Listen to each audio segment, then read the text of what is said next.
وصل على رسوله الكريم أما بعد فقد قال الله تبارك وتعالى في القرآن المجيد والفرقان الحميد فأعوذ بالله من الشيطان الرجيم بسم الله الرحمن الرحيم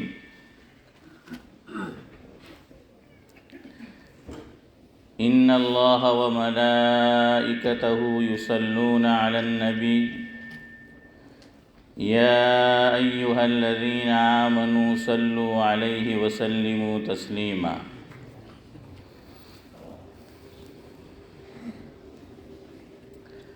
وقد ورد في الحديث عن أوس بن أوس رضي الله تعالى عنه قال رسول الله صلى الله عليه وسلم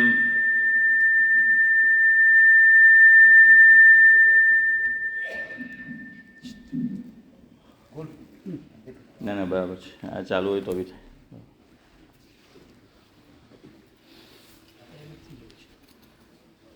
ان من افضل ایامکم یوم الجمعہ فاکثروا علی من الصلاة فیہ فإن صلاتكم معروضة علی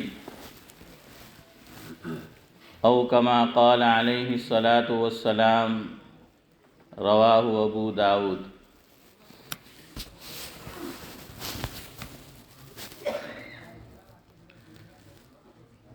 خوب نام محمد ہے مومنو، خوب نام محمد ہے مومنو، جس پہ نکتہ بھی رب کو گوارا نہیں۔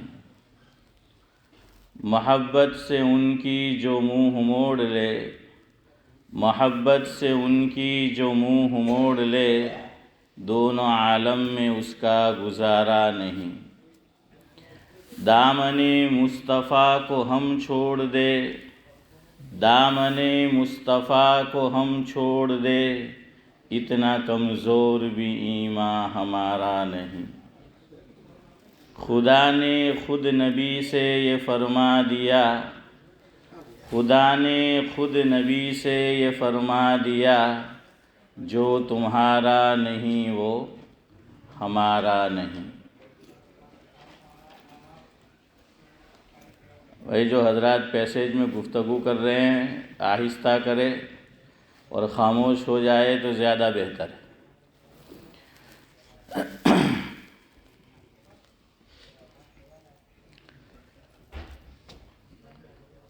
قرآن کریم کی ایک آیت کریمہ جو سورہ احزاب میں آئی ہے وہ میں نے آپ کے سامنے تلاوت کی۔ ایک لفظی ترجمہ ہوتا ہے، ایک محاوراتی ترجمہ ہوتا ہے، اور ایک عاشقانہ ترجمہ ہوتا ہے کہ عشق و محبت میں ڈوب کر اس کا ترجمہ کیا جائے، وہ ترجمہ۔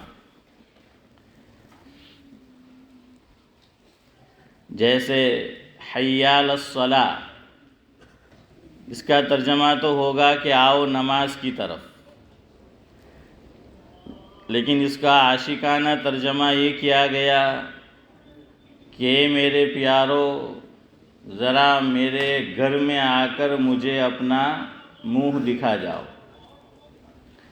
تو اسی طرح ان اللہ وملائکتہ یصلون علی النبی یا ایھا الذین آمنوا صلوا علیہ وسلموا تسلیما، اس کا ترجمہ ہمارے بزرگوں نے یہ کیا ہے کہ اللہ تبارک و تعالی اور اس کے فرشتے نبی کریم صلی اللہ علیہ وسلم سے پیار کرتے ہیں۔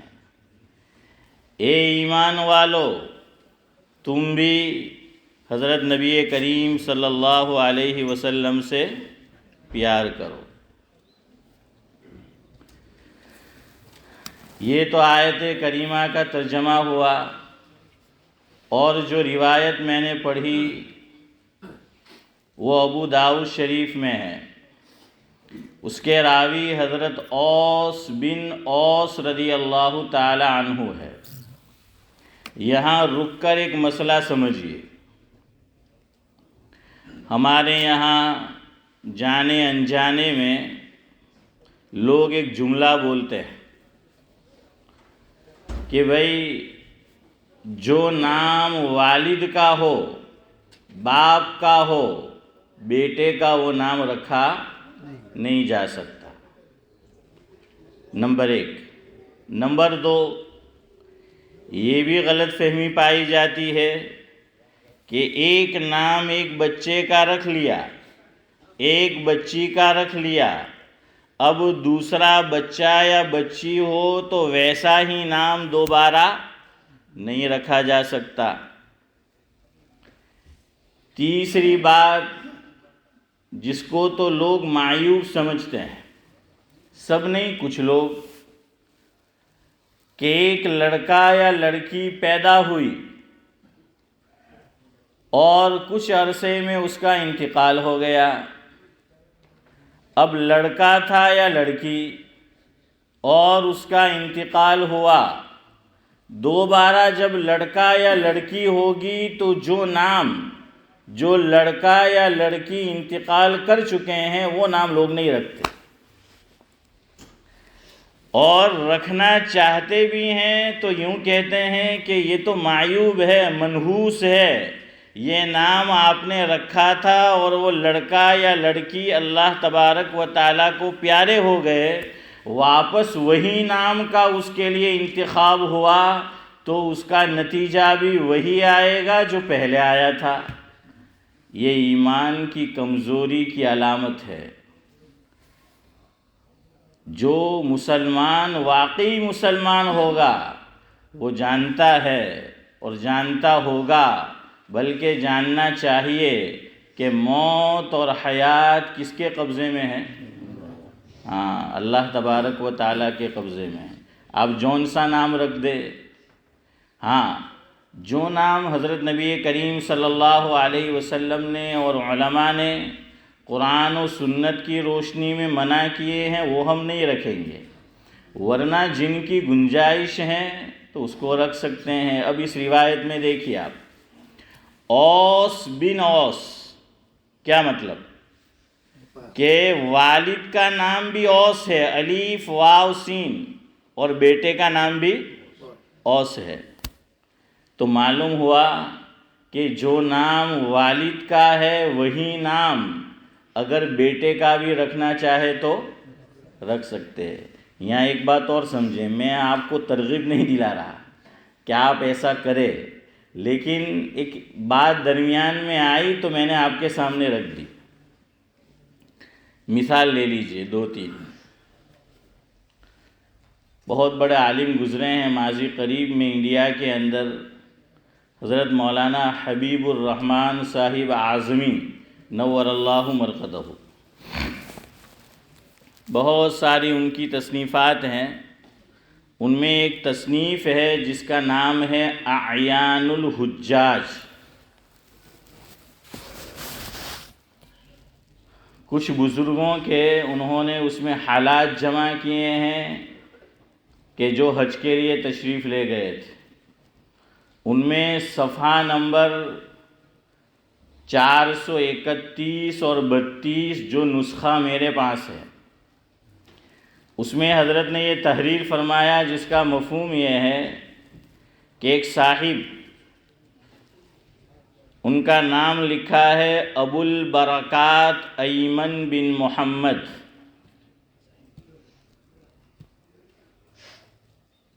تو نام تو ابو البرکات نہیں تھا، یہ کنیت تھی. ان کا آواز بہت اچھا تھا اور یہ گیت گاتے تھے، سانگ. اللہ تبارک و تعالیٰ نے اپنے مقام سے ان کو قاہرہ بھیجا اور قاہرہ سے وہ پھر مدینہ منورہ تشریف لے گئے. مدینہ منورہ تشریف لے گئے، اللہ تبارک و تعالیٰ نے دل کی دنیا بدل دی، کایا پلٹ ہو گئی، اور مدینہ منورہ میں انہوں نے موسیقی سے توبہ کی اور اللہ تبارک و تعالیٰ سے عہد کیا کہ آئندہ میری جو زندگی باقی ہے کبھی بھی میں گانا نہیں گاؤں گا. جیسے جنید جمشید کا حال تھا ماضی قریب میں، ویسا ہی رہنے. اور یہ بھی اللہ تبارک و تعالیٰ سے عہد کیا کہ اب میں نعت شریف پڑھا کروں گا اور لکھا کروں گا. کچھ عرصہ رہے، دل میں ایک بات آئی کہ مدینہ منورہ چھوڑ کر واپس اپنے مقام چلا جاؤں. یہ ارادہ کیا. رات میں حضرت نبی کریم صلی اللہ علیہ وسلم کی خواب میں زیارت ہوئی. آقا نے فرمایا، جس کا مفہوم یہ تھا کہ ابو البرکات ہماری جدائی برداشت کر سکو گے؟ بس اتنا کہا کہ ابو البرکات ہماری جدائی کو برداشت کر سکو گے؟ آنکھ کھلی تو اپنے ارادے سے توبہ کی اور اپنے لیے ایک نیا نام تجویز کیا، اور اس دن سے انہوں نے اپنا نام رکھا عاشق النبی. کیا رکھ لیا؟ ہاں، یہ نیا نام انہوں نے، چونکہ حضور جو خواب میں تشریف لائے تھے، زیارت جو ہوئی تھی، تو اس وقت سے لوگوں سے کہتے تھے کہ اب مجھے اس نام سے پکارا کرو، اب میرا یہ نام ہے. خیر، یہ تو ایک ضمنی بات تھی جو بتائی. اصل بات یہ بتانی تھی. حضرت مولانا حبیب الرحمن صاحب نور اللہ مرقدہ تحریر فرماتے ہیں کہ ان کی پشت میں 14 پشتوں تک سب کے نام میں محمد آتا تھا. محمد بن محمد بن محمد بن محمد بن محمد بن محمد بن محمد، آپ گنتے چلے جائیے 14 پشتوں تک سب کا نام محمد. تو بتانا یہ تھا کہ اس طرح بھی اگر کوئی نام رکھنا چاہے تو رکھ سکتا ہے.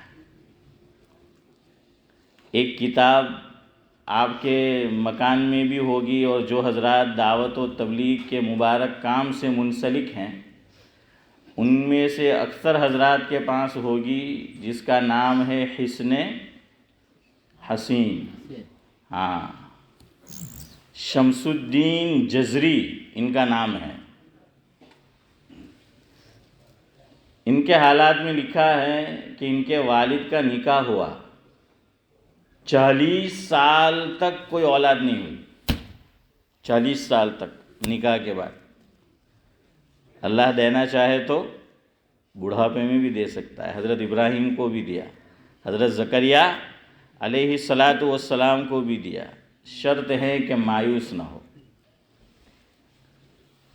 یہ ان کے والد پہنچے مکہ مکرمہ، زمزم کے کنویں پر گئے. اس وقت تو کنواں تھا، سبیل تھی، چشمہ تھا.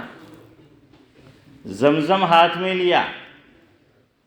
آپ جانتے ہیں، آپ نے سن رکھا ہے، مفہوم یہ ہے کہ حضرت نبی کریم صلی اللہ علیہ وسلم نے ارشاد فرمایا، مفہوم یہ ہے کہ جو مسلمان زمزم پینے سے پہلے جو دعا کرتا ہے اللہ تبارک و تعالیٰ اس کو قبول کرتے ہیں. ہاں، لیکن ساتھ میں یہ بھی دیکھتے ہیں کہ اسے اس وقت دینے میں مصلحت ہے یا بعد میں، یا یہ کہ وہ نہ دیا جائے دوسرا کچھ دے دیا جائے. تو انہوں نے دعا کی کہ اللہ اگر تو نے مجھے نرینہ اولاد عطا فرمائی، بیٹا عطا فرمایا، تو میں اس کا نام محمد رکھوں گا اور اسے عالم دین بناؤں گا. اللہ تعالیٰ سے 2 وعدے کیے کہ بیٹا ہوگا تو نام تیرے نبی کے نام پر، میرے نبی کے نام پر جو ہے وہ رکھوں گا محمد، اور اس کو عالم دین بناؤں گا. تو ان کی بھی 4 پشتوں میں ان کے والد کا نام محمد، ان کے دادا کا نام محمد، ان کے پردادا کا نام محمد. اب پتہ نہیں جملہ صحیح ہے کہ نہیں. آگے کیا بولتے ہیں؟ سکڑ دادا ہیں. تو بہرحال ان کا نام بھی کیا تھا؟ محمد تھا. تو ایک بات درمیان میں آئی، وہ ذکر کر دی کہ اس طرح بھی رکھ سکتے ہیں. ایک ہی نام چند بچوں کے رکھنا اس طرح بھی رکھا جا سکتا ہے. ماضی قریب میں پاکستان میں ایک معروف عالم دین گزرے ہیں، دعوت و تبلیغ کے کام سے جو منسلک تھے. جامعہ ڈابیل جو ہیں گجرات میں، وہاں سے انہوں نے پڑھا تھا، علم دین حاصل کیا تھا. حضرت مولانا مفتی زین العابدین صاحب رحمۃ اللہ علیہ، ان کو حضرت جی ثانی حضرت مولانا محمد یوسف کاندھلوی نور اللہ مرقدہ سے بڑی عقیدت اور محبت تھی. تو ان کے یہاں پہلا بچہ پیدا ہوا، لڑکا نرینہ اولاد، تو نام رکھا یوسف اول. دوسرا لڑکا پیدا ہوا تو نام رکھا یوسف ثانی. تیسرا لڑکا پیدا ہوا تو نام رکھا یوسف ثالث. چوتھا لڑکا پیدا ہوا تو نام رکھا یوسف رابع. یہ سب عربی جو ہیں وہ صیغے ہیں بعد والے. تو یوسف سب کا نام رکھا، لیکن بلانا ہو یوسف بلائیں، پکاریں گے تو سسرا. آج تو اپنا تو ایک بھی نہیں آتا ہے. آج تو زمانہ ایسا ہے کہ 4 کھیل رہے ہو، بلاؤ ایک بھی نہیں آتا. لیکن وہ تو اچھا گھرانہ تھا، تربیت تھی. تو اس لیے اب کہ معلوم ہو کہ بھائی کس کو پکارا ہے، تو اس کے لیے اول رکھا کہ بڑے والا یعنی یوسف اول، دوسرے نمبر والا یوسف ثانی، تیسرے نمبر والا یوسف ثالث. بہرحال تو یہ مسئلہ یاد رکھے کہ اس طرح بھی رکھنا چاہے تو رکھا جا سکتا ہے. اور لوگوں نے خاص کر محمد نام رکھا ہے نبی کی محبت میں. یہ دوسرے نام تو کم ملتے ہیں، لیکن محمد کئی خاندان میں آپ کو ملیں گے. اسی لیے عراق کی طرف میں بھول رہا ہوں، اس طرف ایک قبرستان ہے، علماء نے لکھا ہے کہ اس میں دفنانے کے لیے شرط ہے کہ نام محمد ہونا چاہیے. جس کا نام محمد ہوگا اسے وہیں دفن ہونا نصیب ہوگا. اور یہ کوئی آج کی بات نہیں، بہت پرانی بات ہے. پرانا قبرستان ہے، اس میں سارے جو ایمان والے سوئے ہوئے ہیں ان کے نام میں لفظ محمد ہے کہ محمد. یہ محبت کی ہے نبی سے امت نے، ایسی مثال کسی امت میں نہیں ملتی. بہرحال تو محبت کا ایک تقاضا یہ بھی ہے کہ حضور نے جو روایت میں نے پڑھی اس میں فرمایا، مفہوم یہ ہے کہ دنوں میں سب سے افضل دن کون سا ہے؟ جمعہ کا دن ہے، اور آج بھی جمعہ کا دن ہے. تو حضور نے فرمایا فَأَكْثِرُوا عَلَيَّ مِنَ الصَّلَاةِ فِيهِ فَإِنَّ صَلَاتَكُمْ مَعْرُوزَةٌ عَلَيَّ او کما قال علیہ الصلاۃ والسلام. فرمایا کہ افضل دن میں مجھ پہ کثرت سے درود پاک بھیجا کرو. اور تم آگے فرمایا کہ جو درود کا نذرانہ مجھ پہ بھیجتے ہو، تو حضرت نے فرمایا کہ وہ مجھ تک پہنچایا جاتا ہے، مجھ پر پیش کیا جاتا ہے. اس سے ایک عقیدہ بھی درست کر لو.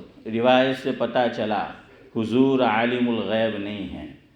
اگر عالم الغیب ہوتے تو روایت میں یوں نہ فرمایا جاتا کہ معروضۃ علیہ، کہ مجھ پر پیش کیا جاتا ہے، مجھ تک پہنچایا جاتا ہے. ہم حضور کے روضے کے پاس کھڑے ہو کر درود پاک پڑھتے ہیں تو ہمارا عقیدہ ہے کہ حضور خود سنتے ہیں. لیکن اس کے علاوہ دیگر جگہ پر مقامات پر پڑھیں تو خود حضور نے فرمایا کہ آپ کا درود، میرا درود، مسلمان جو بھی پڑھے جہاں بھی، تو وہ آقا تک کون پہنچاتے ہیں؟ فرشتے پہنچاتے ہیں. تو اس لیے بھائی آج کوشش کرے، اللہ مجھے سب سے پہلے توفیق دے، بعد میں آپ تمام حضرات کو کہ آج یہ مبارک دن ہے، تو لہذا درود پاک کا کثرت سے اہتمام کیا جائے. ہمارے یہاں مصیبت یہ، ہم کرنا کچھ نہیں چاہتے، بس کوئی کرتا رہے ہم سنتے رہے. ہاں کہ بھائی درود پاک کہیں گے ایک کو کہ تو پڑھتا رہے میں سنوں. جو پڑھنے میں ثواب ہے، جو لطف ہے، جو مزہ ہے، جو اللہ کو پسند ہے، وہ دوسری چیز میں نہیں ہے، وہ بھی فائدے سے خالی نہیں. اس لیے بھائی کثرت سے درود پڑھو. اب کثرت کا لفظ روایت میں آیا ہے، کثرت کتنی تعداد کو کہیں گے کہ جو کثرت ہوگی؟ تو صاحب معارف القرآن، سابق مفتی اعظم پاکستان حضرت مولانا مفتی محمد شفیع صاحب نور اللہ مرقدہ کے حالات میں لکھا ہے، ایک صاحب نے حضرت سے پوچھا کہ حضرت کثرت سے درود پاک کا جو حضور نے ارشاد فرمایا ہے اور ہمیں ترغیب دی ہے کہ ہم کریں، تو کثرت کس کو کہیں گے؟ تو حضرت نے جواب میں فرمایا کہ 3000 مرتبہ جمعہ کے دن درود پاک پڑھو، یہ کثرت ہے، اور آگے فرمایا کہ الحمدللہ میرا سال ہا سال سے یہ معمول ہے۔ تو چلو 3000 نہیں تو علماء نے کچھ زیرو کم کر دیے، 300۔ کتنی مرتبہ؟ 300 مرتبہ پڑھ لو۔ اور سب سے افضل درود ابراہیم ہے اور سب سے مختصر صلی اللہ علیہ وسلم۔ جو کچھ کہا سنا گیا، میں سب سے زیادہ عمل کا محتاج ہوں، اللہ مجھے بھی عمل کی توفیق عطا فرمائے اور آپ حضرات کو۔ سبحان اللہ و بحمدہ، سبحانک اللہم و بحمدک، نشہد ان لا الہ الا انت، نستغفرک۔